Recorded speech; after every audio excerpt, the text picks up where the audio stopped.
Hello বন্ধুরা, good evening. তোমরা সবাই কেমন আছো? আশা করি সবাই খুব ভালো আছো। তো বুঝতে পারছো আমি এখন রিলস বানিয়ে উঠলাম।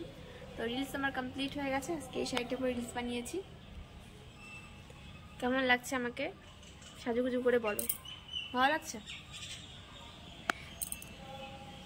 তো বন্ধুরা, থ্যাংক ইউ সো মাচ এত সুন্দর সুন্দর কমেন্টস করার জন্য আর এতটা ভালোবাসা দেওয়ার জন্য। পাশে থেকো, অনেক অনেক ভালোবাসা দিও। আর আশা করি এভাবেই পাশে থাকবে সব সময়, সুখে দুঃখে সব সময়, তাই তো নাকি? কি করছো সবাই? দেখো কি অবস্থা, একদম অন্ধকার হয়ে গেছে চারিপাশে। দেখো কেমন শীতকালের মানে বিকালটা না এত বাজে, সঙ্গে সঙ্গে একেবারে সন্ধ্যা হয়ে যায়। মানে বিকাল হতে না হতে একদম সন্ধ্যা হয়ে যায়। আর কিছু খুব জলদি জলদি সন্ধ্যা হয়ে যায়, একদম বোরিং ফিল করি, জানো তো।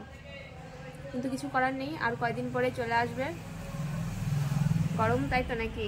গরমকালে বেশ ভালো, 7টার সময় একদম সন্ধ্যা হয়, একদম মস্তওয়ালা ভিডিও করা যাবে, কোনো অসুবিধা হবে না। আর সামনে 25 ডিসেম্বর, কেক খাচ্ছ? যিশু খ্রিস্টের জন্মদিন তো ওই দিনকে নাকি? সবাই এখন থেকে প্রিপারেশন করছে অনেকে। তো তো বন্ধুরা, শোন আমার ঘুমাচ্ছে। তো আমার রিলস বানানো হয়ে গেছে। আমি একাই ছিলাম বাড়িতে, মাম্মি বাবা গিয়েছিল একটু বাইরে পিকনিক করতে। ওনাদের সব ফ্রেন্ডসদের পিকনিক ছিল, আজকে গিয়ে আসলো পিকনিকে। ওনারা খুব মজা করেছে, বাট আমাদের পিকনিক কে নেবে? আমাদের পিকনিক কোনো জিনিসেরই নেই। যাই হোক বন্ধুরা, চলো তোমরা সবাই ভালো থেকো, বাই বাই।